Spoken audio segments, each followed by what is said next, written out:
Hai semuanya, jumpa kembali bersama Miss Margaret. Kali ini Miss Margaret akan menjelaskan panduan pembelajaran jarak jauh. Silahkan tonton dan simak video ini agar anak-anak Miss semuanya dapat memahami tata cara pelaksanaan pembelajaran matematika bersama Miss Margaret.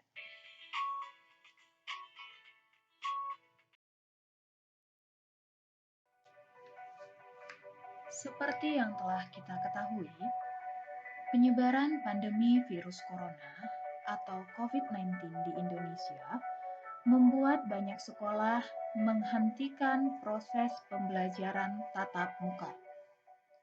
Sebagai gantinya, pemerintah menerapkan pembelajaran jarak jauh selama pandemi COVID-19.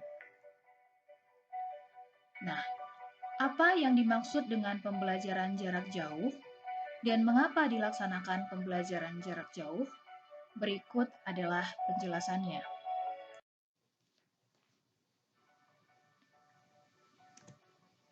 Pembelajaran jarak jauh adalah pembelajaran yang diberikan kepada peserta didik dengan tidak berkumpul bersama di satu tempat untuk menerima pelajaran secara langsung dari guru.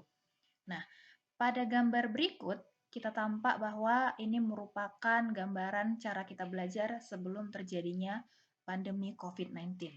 Nah, setelah pandemi COVID, ini pembelajaran tatap muka tidak diperbolehkan. Sebagai gantinya, pemerintah menyarankan peserta didik untuk belajar dari rumah menggunakan media yang bisa digunakan untuk pembelajaran jarak jauh. Nah, mengapa dilaksanakan pembelajaran jarak jauh ini?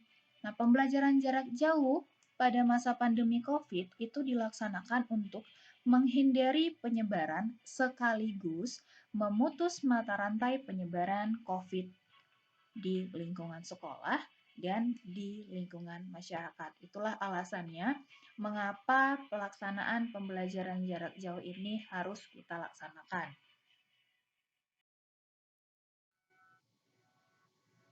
Adapun metode pembelajaran jarak jauh terdiri dari dua.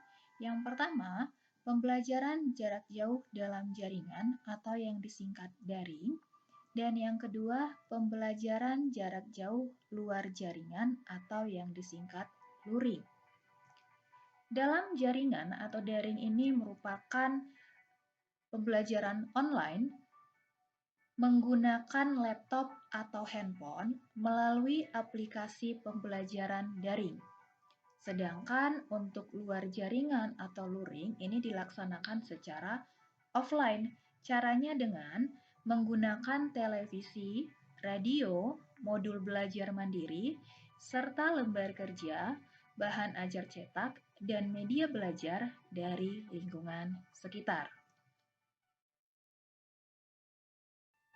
Nah, di sini yang akan Miss jelaskan adalah tentang pembelajaran jarak jauh dalam jaringan atau daring. Adapun beberapa aplikasi pembelajaran secara daring, yang pertama WhatsApp, yang kedua Google Classroom, kemudian YouTube, Zoom, dan Google Meet. Nah, ini adalah contoh aplikasi pembelajaran daring yang sering digunakan. Selain dari ini, masih ada banyak contoh aplikasi yang bisa kita gunakan untuk pembelajaran daring.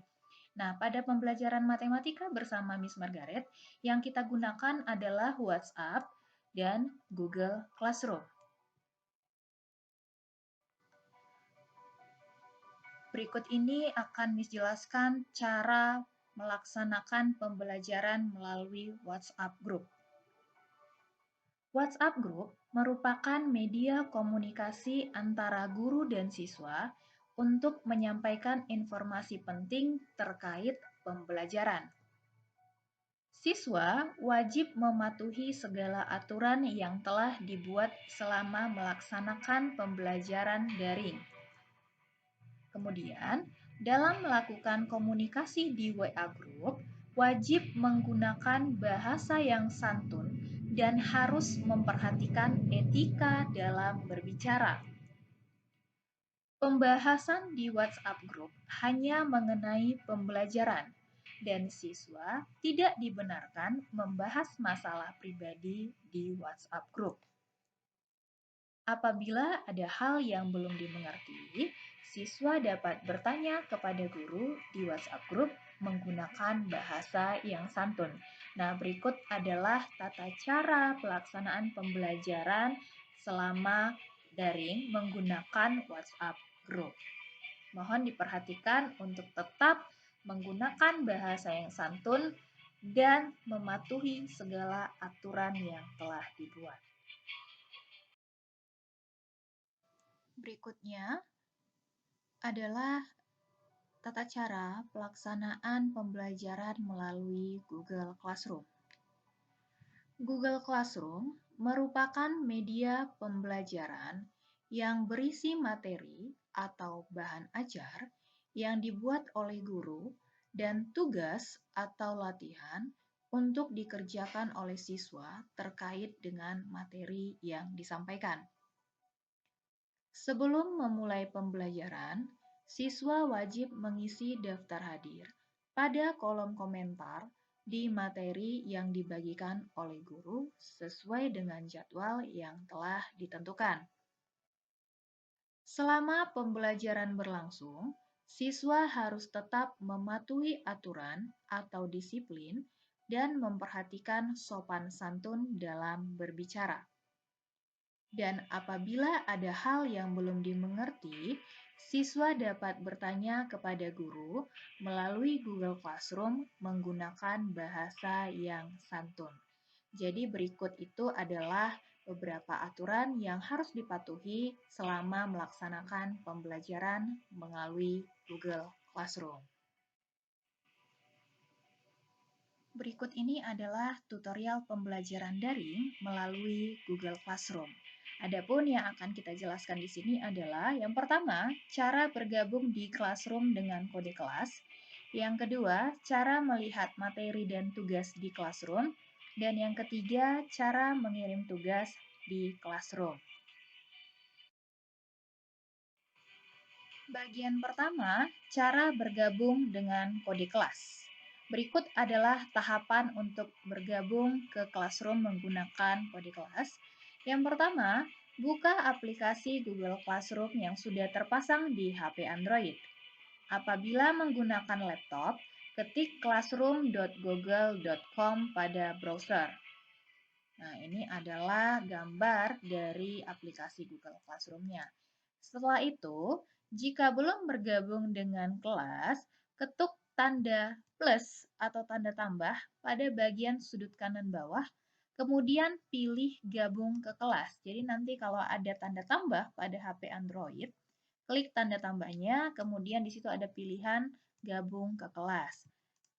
Selanjutnya, masukkan kode kelas yang sudah dibagikan oleh guru pada kolom yang tersedia. Nah, nanti akan muncul tampilan seperti ini. Nah, jadi kita masukkan kelasnya di sini ada kodenya, ketuklah kodenya.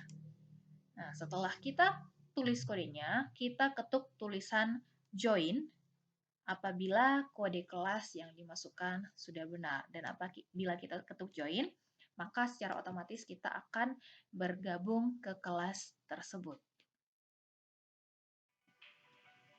Yang kedua adalah cara melihat semua tugas di kelas.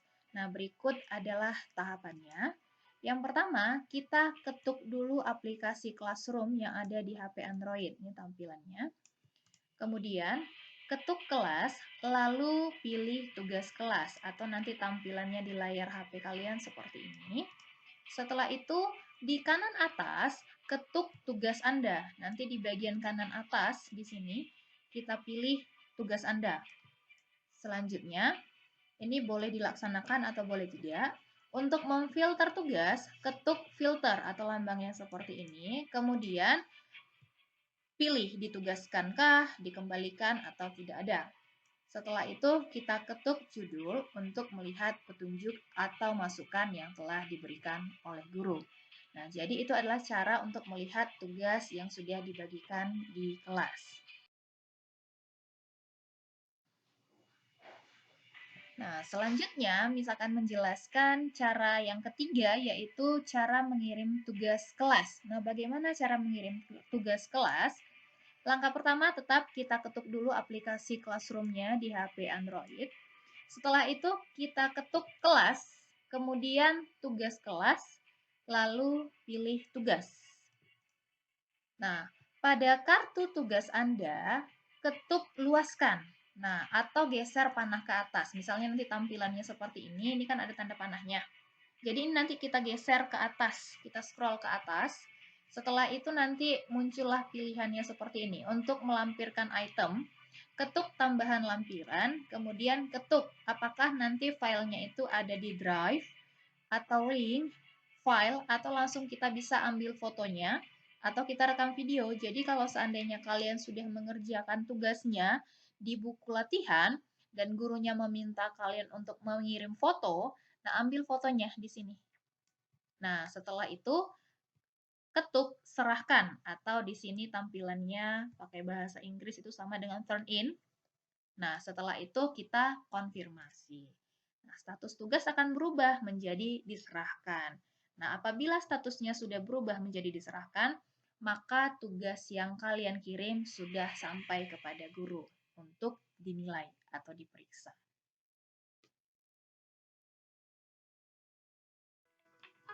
Nah, sekian pembahasan mengenai pembelajaran jarak jauh menggunakan aplikasi WhatsApp dan Google Classroom.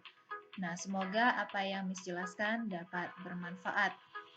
Tetap semangat, rajin belajar, dan jangan lupa tetap jaga kesehatan. Sampai jumpa.